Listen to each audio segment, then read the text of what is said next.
My love life might be messed up for a while. That's just not right. That's just not right. That's not right. That's not right. You know, I don't have enough money to buy me no love, you know.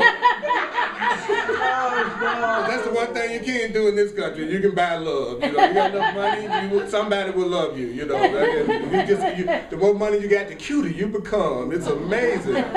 It's amazing.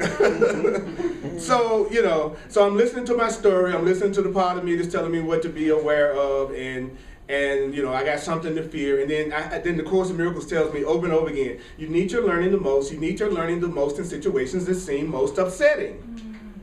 So that's when I used to forget it, but now I realize that's when I need to remember it. So that's when I need to remember I'm sustained by the love of God. That's when I need to remember that there's nothing to fear.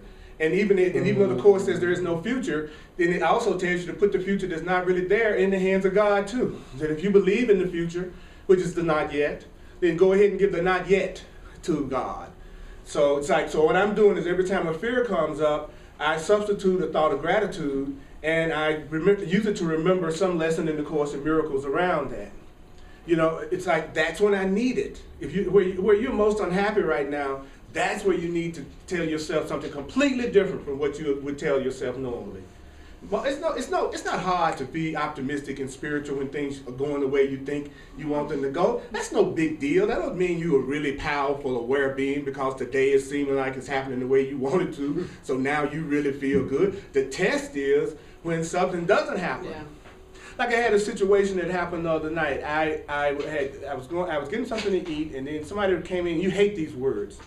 You know what I'm talking about. I was eating, somebody walked in and said, anybody out there on a red Alero? It's like, oh no, you don't want to hear no stranger saying that when you're in a restaurant eating. I said, it's me. They said, well, somebody just backed into your car. You know, so I came out, and true enough, it's like my ego didn't get me as good as it could have, but the person had punched out my tail light. And I was feeling like that then. When I think about it, I felt like my tail light had been punched out. So, any of y'all in here got a punched out tail light? You know, you kind of feel like some part of you has been punched in some way. And to make a long story short, the guy begged me not to get the police involved or the insurance involved, and he would take care of it, and you know, he would work it out, and blah blah blah blah blah. I went, okay, all right, I'm willing to work this out with you. Cool. I trust my brother who's one with me. I'll give him an opportunity. And he exchanged stuff, and I exchanged stuff, and then I went to get an estimate, and I got an estimate, and then I called him, and then he didn't return my phone call. Then I called until about 3 or 4 calls, still didn't return my phone call. Then the next day I called him, you know, you said that you was gonna, you know, we said we was gonna have integrity and authenticity about this and all that, you know. Still no phone call. And I was making myself angry, and I was making myself very frustrated. But then there was another part of me that was saying, what you said when you agreed to do this with him. You remember, Earl, you told yourself that you were going to take 100% responsibility for how it turned out. That you were going to take responsibility if he kept his word, and you were going to take responsibility if he didn't, so that you could feel peace in the situation. So every time I would go back to that, I would have a peace, even if for a second or two, before I would go back to the other stuff, low down dog, because I don't know about you, I got 2 voices, always, and 2 choices, always. Anybody else in the room know what I'm talking about? It's like you go back and forth between the 2 voices. When I was a kid, back in the olden days, they used to have a lot of cartoons where it would be an angel on one shoulder and the devil on the other shoulder, and they would be like, you know, that was one thing that was really cool about growing up in the 50s in a way, when you were a kid, was that everything was so black and white then. I mean, everything, there was no shades of gray. The good guy always won.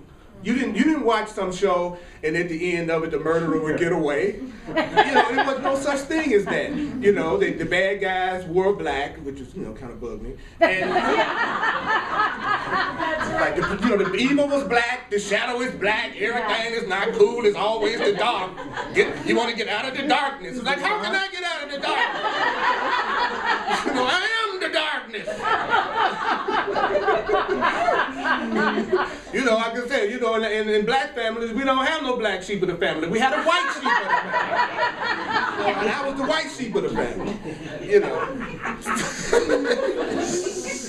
You know, but the point was, you would get the two voices, and then you would make a choice between which voice you listen to, because the Course in Miracles teaches that nothing happens without cooperation and nothing happens without joining. So if you really want something to occur, then you have to join. It comes from a connection. You're sitting here today because the sperm and the egg happen to unite or join. So everything that happens out of agreement. It happens out of joining. So when you have a voice in your mind that says you don't deserve something, and then you say that's right, then you've gone into agreement with that voice, and then you get the physical manifestation of that lack, because you went into agreement.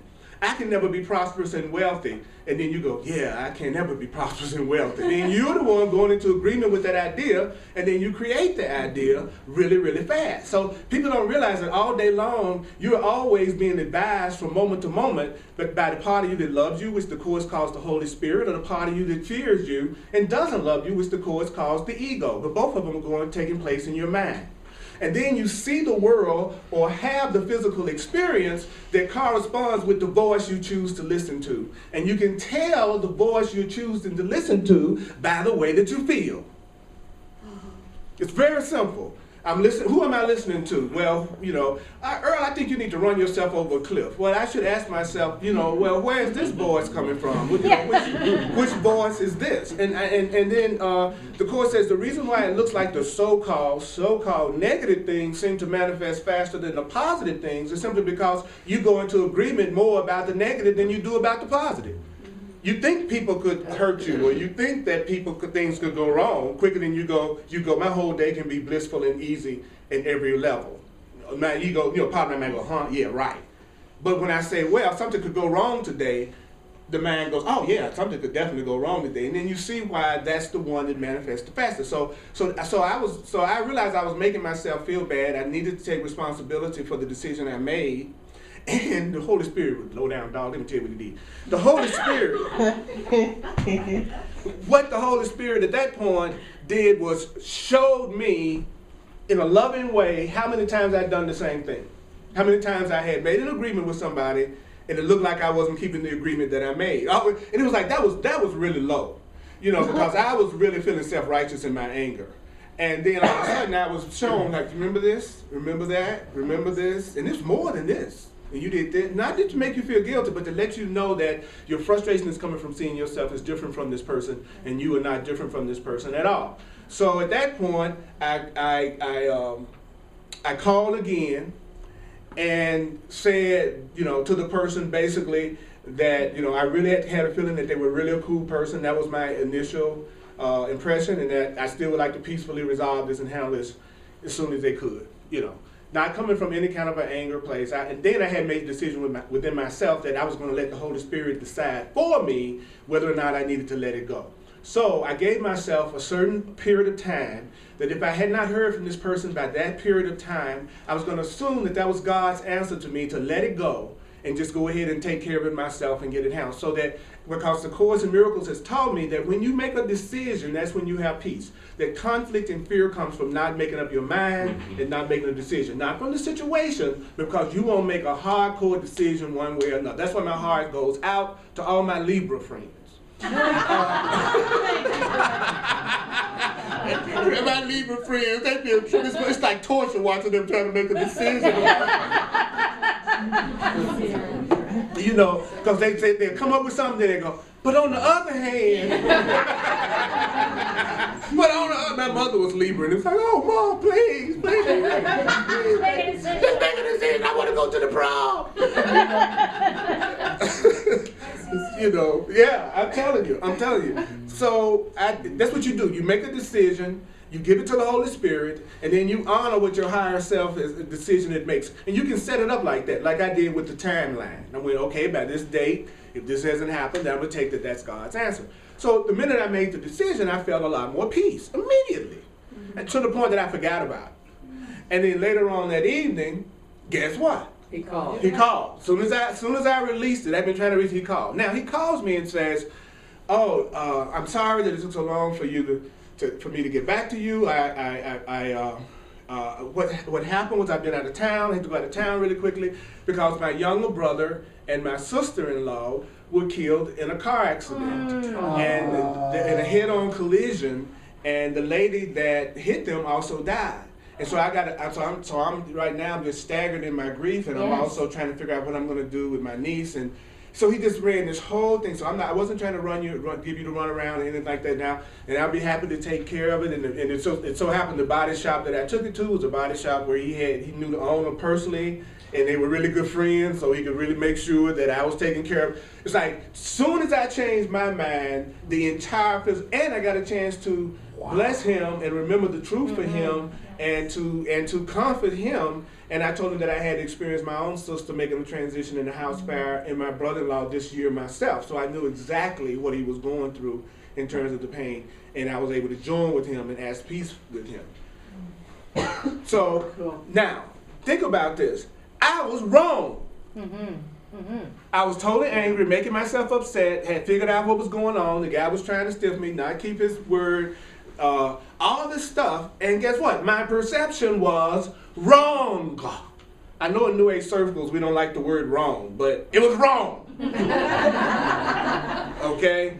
You know, the worst thing you can believe to me, from my point of view, is that if you live in the physical world where there seems to be finite time and you think every direction is the right direction for you to take, you're gonna have a really rough life.